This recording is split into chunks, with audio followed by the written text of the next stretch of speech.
vengo a hablaros un poco de una iniciación a la química del agua, los parámetros básicos. Antes de nada, comentar lo que pone aquí. Yo no soy químico, soy un aficionado que por diferentes motivos sabe algo de química. Me he esforzado en documentarme, pero es posible que haya algún error. En tal caso, por favor, si alguien me detecta una cagada, que me avisen. Yo intento no cagarla. Bueno, el primer punto creo que se conviene a lo mejor ver qué es el agua. Como definición, la RAE le llama a esa sustancia cuyas moléculas están formadas por la combinación de un átomo de oxígeno y dos de hidrógeno, líquida, inodora, insípida e incolor, y todas estas cosas. ¿El agua es de verdad una combinación de estas tres moléculas? Para mí, en términos formales, sí lo es, pero en verdad yo diría que no. Al menos, quitando el agua pura, no lo es. Un ejemplo de ello es que, si nos vamos al Real Decreto 1403, por el que establece los criterios sanitarios de calidad del agua, podemos ver que el agua de consumo sanitario, el agua del grifo, lleva todos estos parámetros que os voy a enseñar, están regulados. Eso quiere decir que el agua que sale por nuestros grifos tiene muchas más cosas de las que se supone según la definición formal. Bueno, esto es un Real Decreto, mucha gilipollez y... Léelo. Sí, sí.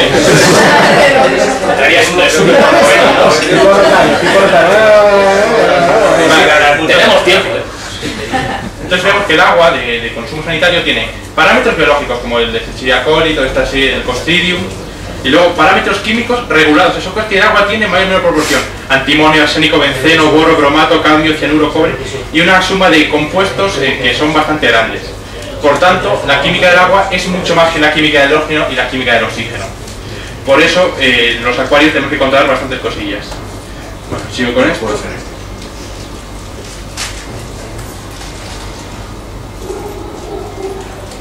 Lo pongo aquí. En el curso de millones de años, los peces han evolucionado para colonizar todos los rincones concebibles de los cursos de agua dulce y mares del mundo. Y cada especie se ha adaptado de una manera maravillosa en su forma y funcionamiento a su propia existencia acuática, haciendo posible que cada una extraiga el máximo provecho del hábitat acuático y hasta cierto punto compensar los cambios y adaptarse a ellos. ¿Por qué? ¿Por qué los peces se han podido adaptar al agua de diferentes partes del mundo? Pues esto viene por una propiedad bastante importante del agua, que es su estabilidad.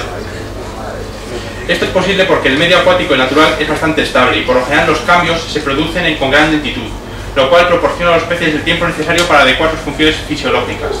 Por eso, esta es una de las claves importantes para entender por qué básicamente todas las aguas pueden contener un tipo de pez o otro, y conforme se han ido desarrollando las nuevas especies, evolucionando, han ido colonizando casi todo tipo de aguas.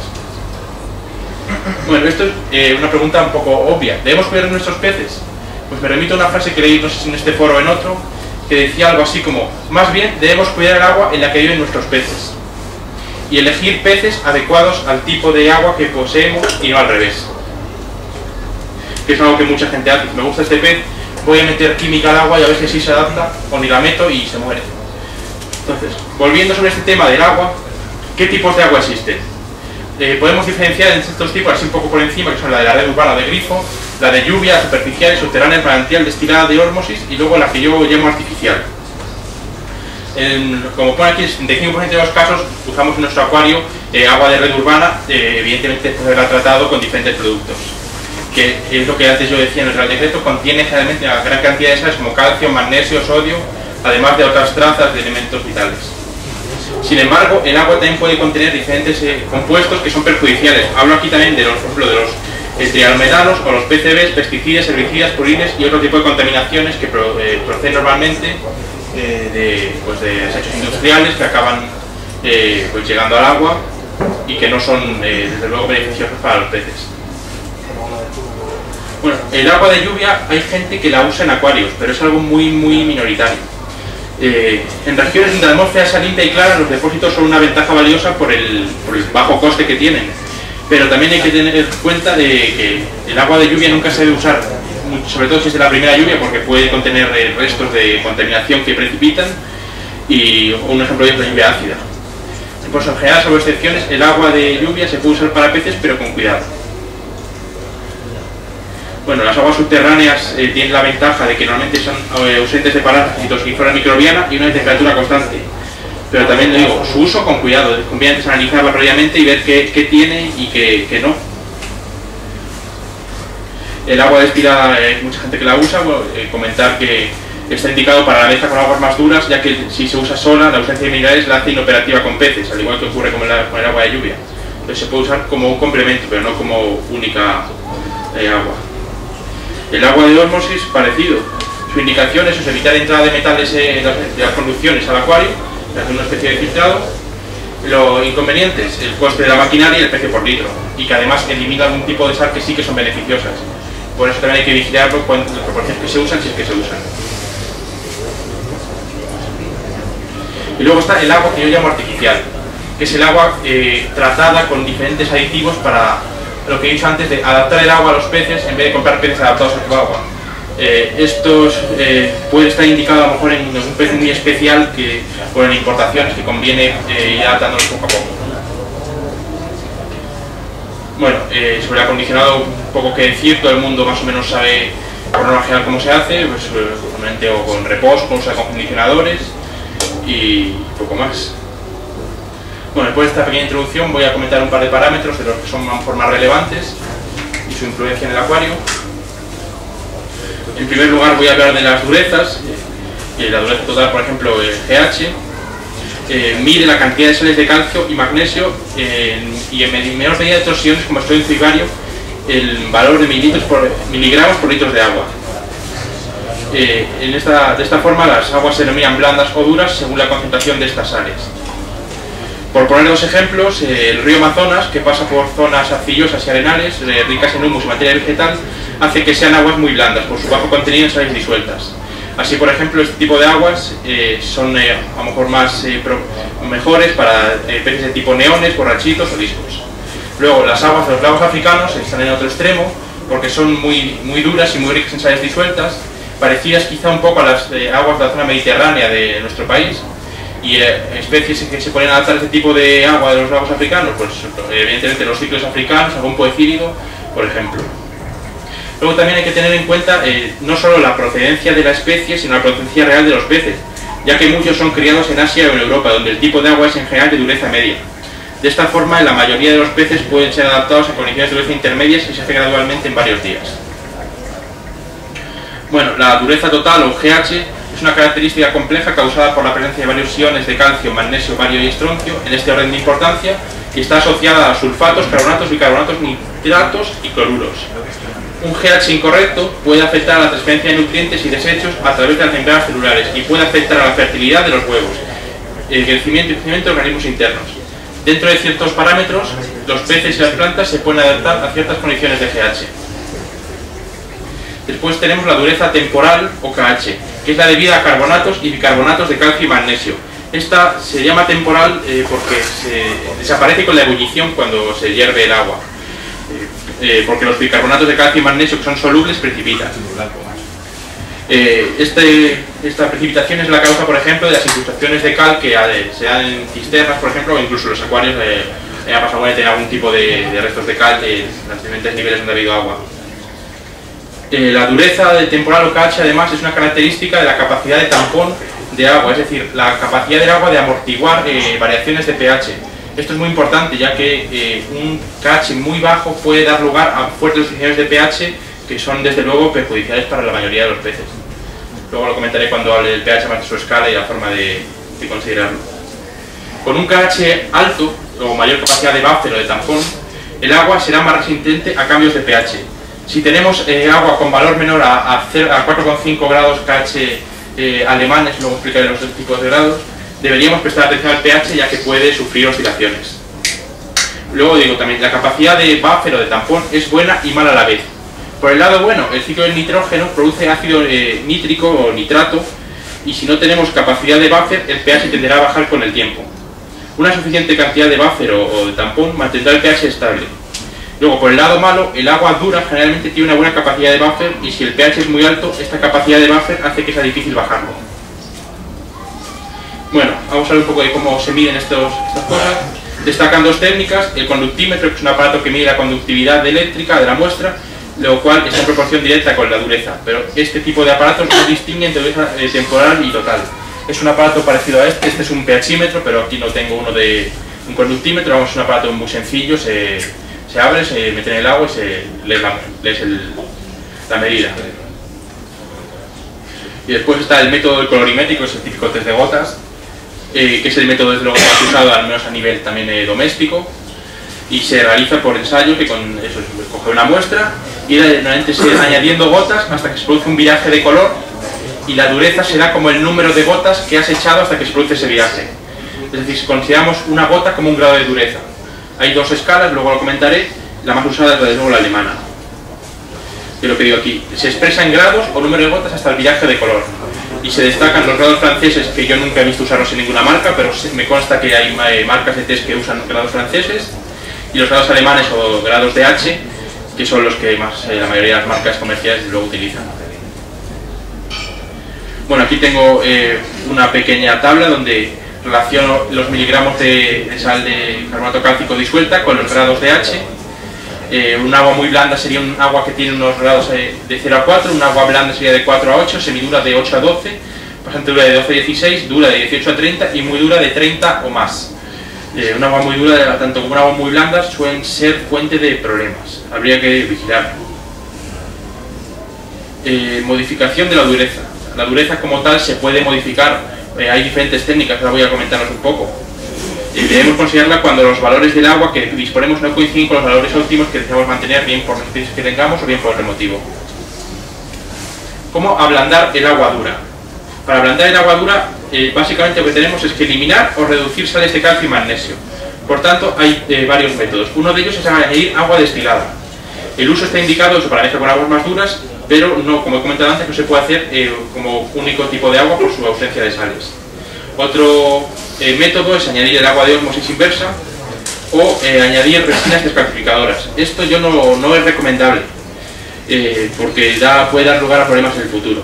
Y la ebullición tampoco es recomendable porque aunque elimina la dureza temporal, perdemos también el efecto de tampón, que también, como he comentado antes, tiene efectos beneficiosos en el acuario. Por otra parte, también puede ser interesante endurecer el agua blanda. Para ello, con una forma muy sencilla es mezclarla con agua más dura o simplemente añadir sales de calcio o magnesio, que muchas veces en productos comerciales pues se pueden encontrar. O también, con cuidado, el filtrado a través de sustratos calcáreos, que no se suelen recomendar en agua dulce porque el incremento de la dureza puede ser incontrolable y continuo. Por eso la recomendación que se da muchas veces de no colocar conchas y otro tipo de sustratos de tipo calcáreos en el acuario, porque sí, nos va a subir las durezas, pero no sabemos ni hasta cuándo y probablemente sea una subida continua. Bueno, casos ahí un poco más concretos, en cuanto a la dureza total o GH, para subirla eso, agregando piedras con cuidado o carbonato cálcico, teniendo también cuidado que nos va a variar el KH. Y para bajarla, pues o mezclando con agua de osmosis, pues también añadiendo turba al filtro, es una medida para subir, para bajar el GH. En caso del KH, para subirla podemos agregar bicarbonato sódico o algún tipo de buffer comercial, un químico especial para subirlo, y para bajarlo o agua de osmosis o producto comercial. Indicar también que es mucho más difícil cambiar GH sin afectar a KH que al revés. O sea, más difícil cambiar GH sin afectar a KH que cambiar KH sin afectar a GH. Por eso, al estar los dos tipos de durezas ligadas, también hay que tener cuidado con lo que se eche y con lo que no. Bueno, voy a dar una breve indicación también sobre el grado de acidez, de porcentaje de hidrógeno, pH, que es sin duda yo creo el parámetro más conocido por todos, el que más se habla. Se define matemáticamente como el menos logaritmo de la concentración de iones de hidrógeno, y va en una escala de 0 a 14, el extremo ácido es 0, valor neutro 7, el extremo básico es 14. Y luego ahí hablo de peces acidófilos y alcalófilos. Aquí comentar que los peces han ido evolucionando con objeto de aprovechar hábitats acuáticos con valores de pH muy distintos, desde 4,5 que llegan a aguantar algunos hasta 9,5. Se denominan acidófilos o alcalófilos según su adaptación en medios ácidos o alcalinos. Sin embargo, la mayoría suelen vivir entre pH de 6 y 8. Por lo general, el nivel de pH se mantiene relativamente constante con un margen máximo de solo unas cuantas décimas de unidad. Es importante también destacar en cuanto al pH que la escala es logarítmica, no es lineal, por tanto cada unidad de pH es 10 veces superior a la anterior. Por eso alguien que diga, no, me ha subido un grado del pH, una unidad de pH, en realidad ha subido 10 veces su valor, o sea que es una cosa a tener en cuenta. Bueno, aquí hablo del pH de algunos compuestos cotidianos, no se ve muy bien, pero bueno, la parte de C, pues es ácidos, vinagres, diferentes tipos de jugos. Luego ya llegando a la zona neutra, pues el agua destilada es el pH 7, se entiende, y conforme pasamos a la zona alcalina, pues amoníacos, lejinas. Bueno, voy a hablar un poco de los efectos que tiene el pH en la apariencia del agua. Es decir, un poco observando el agua de un acuario maduro, se entiende, se puede incluso llegar a predecir por dónde van los tiros. Normalmente el agua de pH neutro suele presentarse sin color, brillante, inodora y con una ligera presencia de algas sobre el material decorativo y vidrios. Las plantas suelen crecer moderadamente en este tipo de agua, además puede vivir la mayoría de los peces.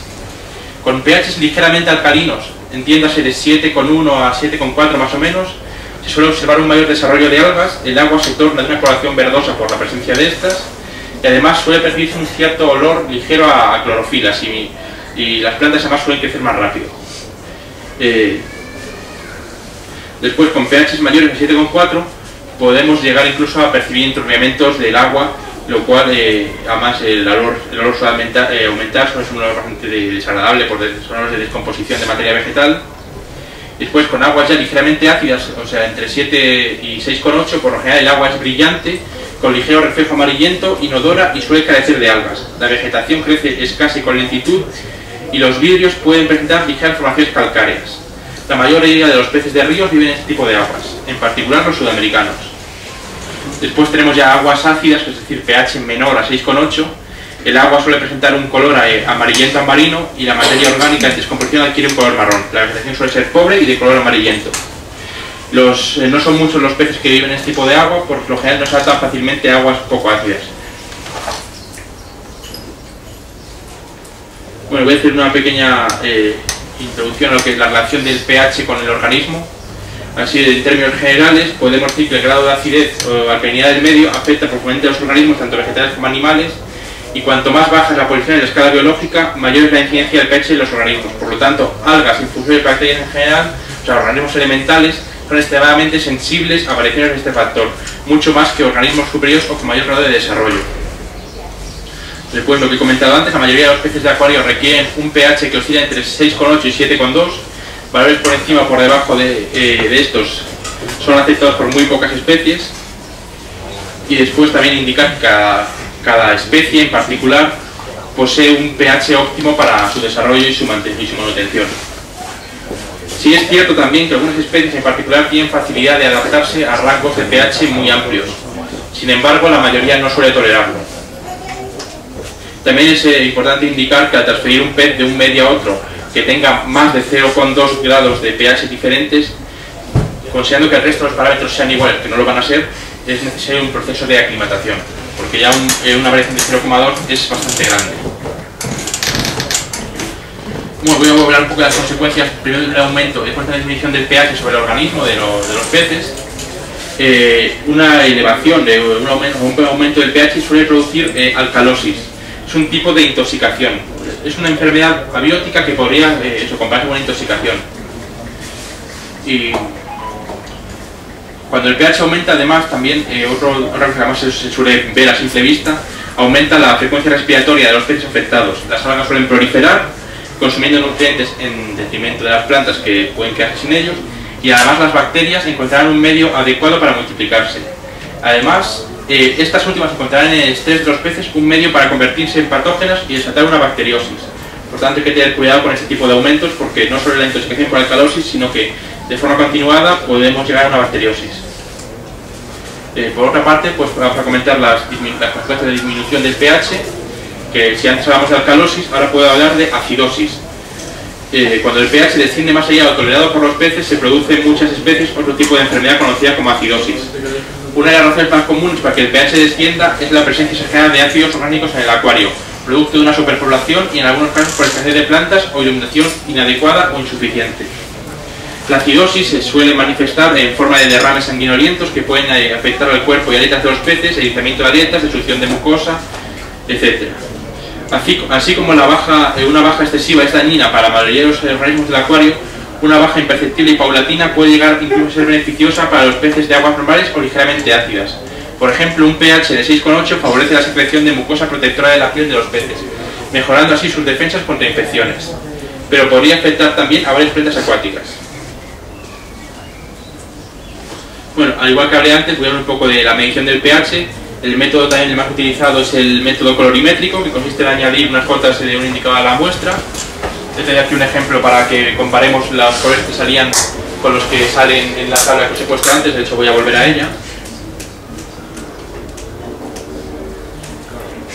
Normalmente los ácidos suelen dar un color más o menos rojizo. Aquí tengo una muestra de agua normal. Tenderán, es de esperar, salvo que el grifo esté jodido, que salga de más o menos de tipo verde. Vamos a echarle, bueno, este test son 4 gotas. Y como es esperar, pues eso, los pH son más o menos ligeramente neutros, suelen tener una coloración tipo verde. Pues he traído aquí una mezcla de un compuesto muy básico, es lejía.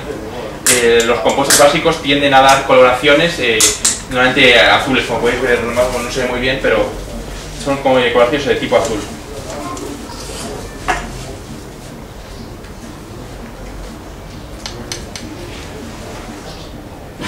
¿Qué lejía compras?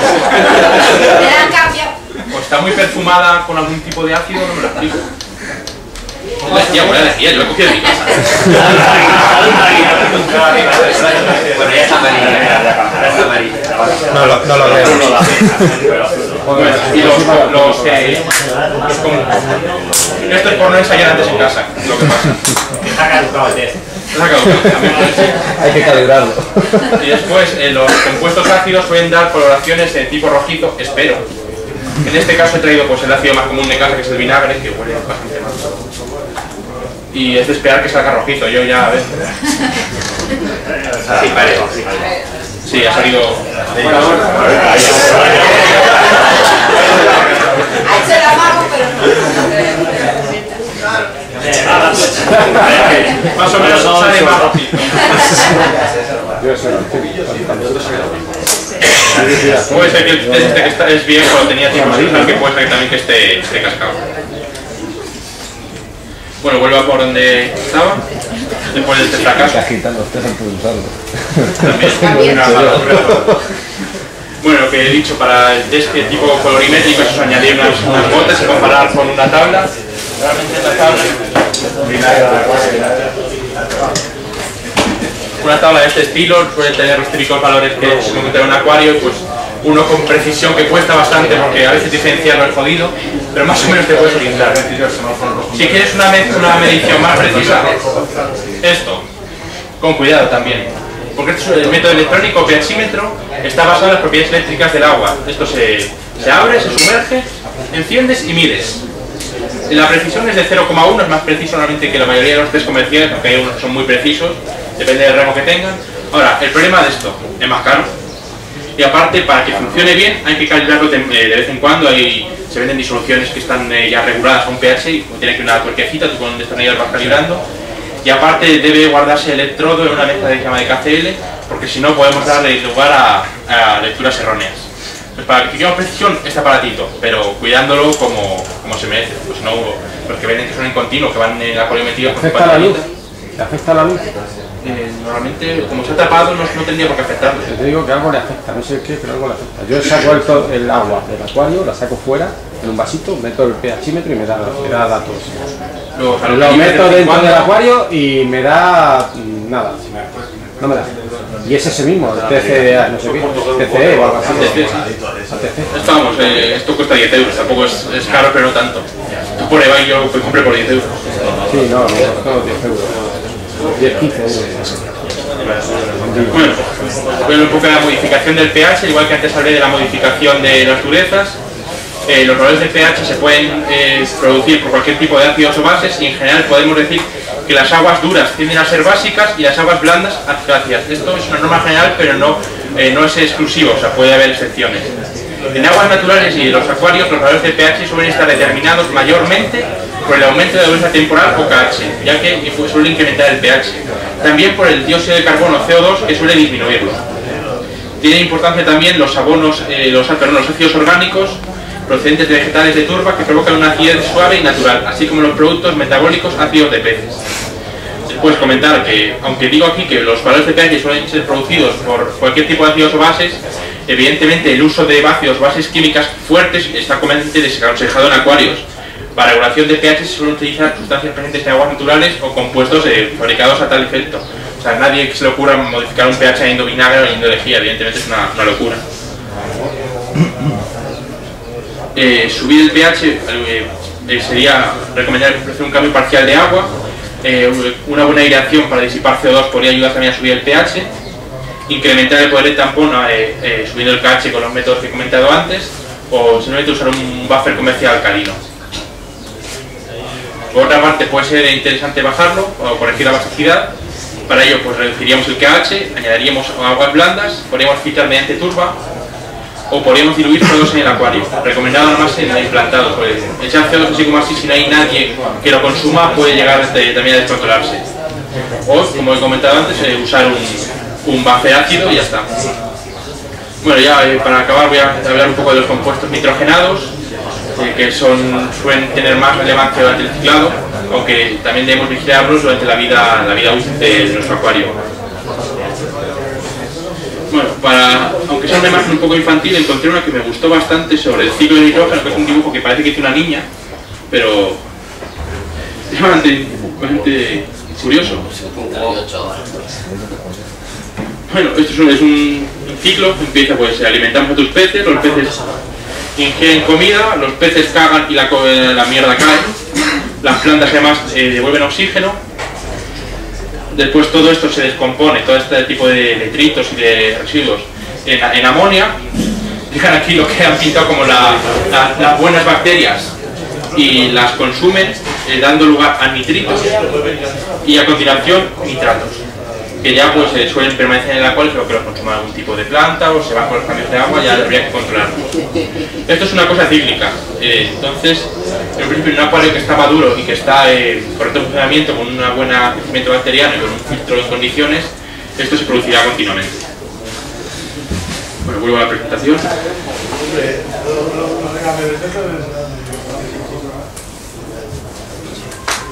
Bueno, el primer compuesto que venía ahí en el dibujo de este que he sacado era el amoníaco o amonio. Indicar que es un gas tóxico, incoloro, que tiene un olor irritante y característico y que es fruto de la respiración de animales y plantas, así como sus excreciones y su descomposición.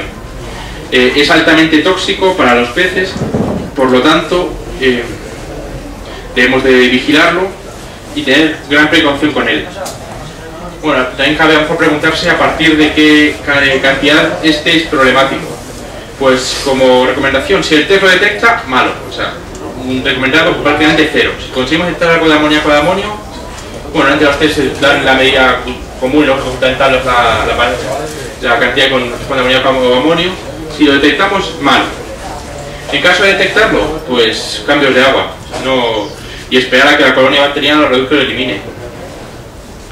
Después también aquí indico, un acuario establecido no deberá tener mediciones de este compuesto, siempre que no sobrepasemos la carga biológica de nuestro filtro, que nuestro filtro es capaz de neutralizar. Es decir, siempre que tengamos superpoblación, exceso de materia orgánica, etc.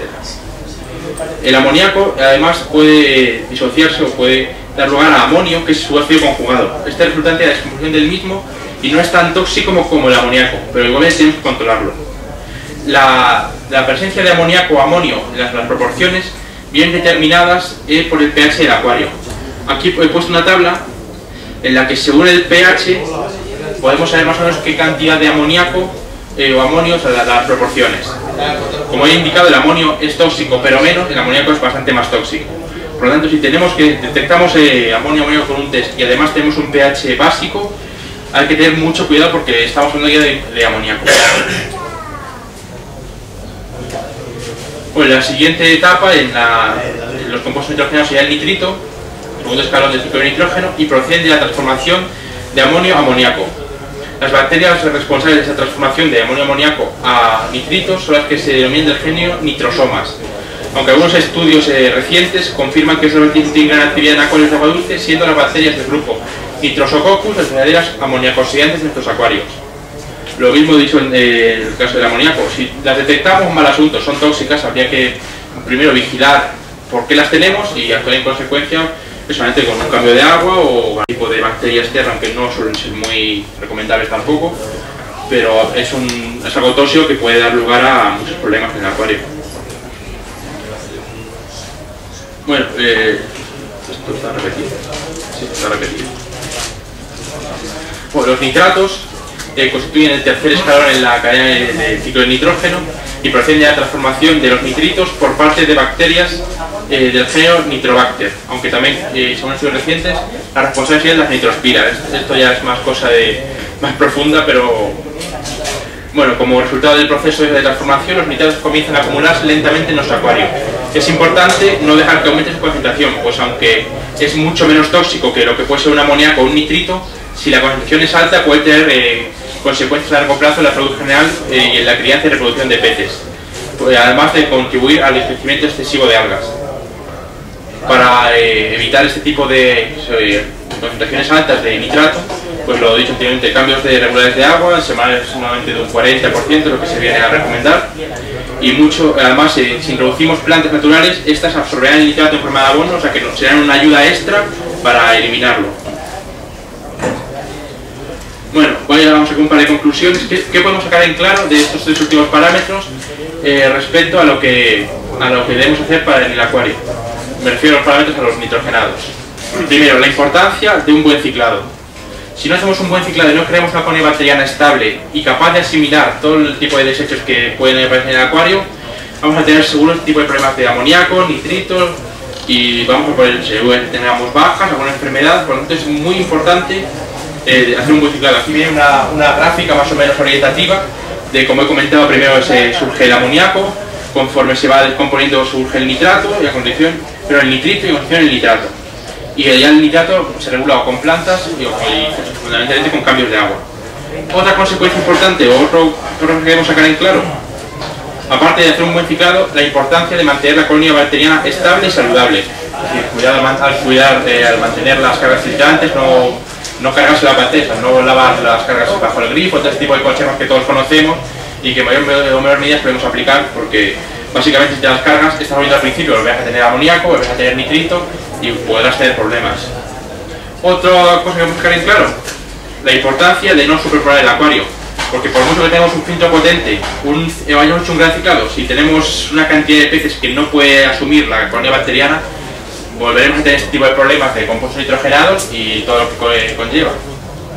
Unido a esto no superpoblar también está no alimentar en exceso, porque si alimentamos más de lo que los peces pueden comer, tenemos ahí, va a sedimentar, va a precipitar en el acuario, se va a descomponer, va a también a generar este tipo de compuestos y estamos en el mismo problema de antes.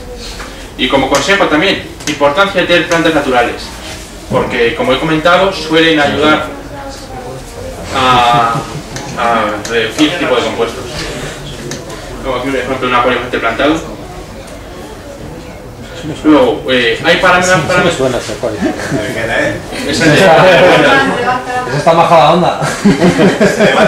No, lo cogí porque vi un claro ejemplo de un acuario que me parecía muy bien plantado, que a mí me gustaba como... Bueno, ¿hay más parámetros relevantes que acuariofilia? Sí, pero llegados a este momento van a ser las 2 de la tarde, pero estamos así, con ganas de barbacoa, o sea que lo vamos a dejar aquí con estos parámetros. Yo muchas gracias, no me queda más que, espero que os haya gustado, no haberla liado mucho, si alguien tiene alguna pregunta intentaré ayudarle, y poco más por mi parte.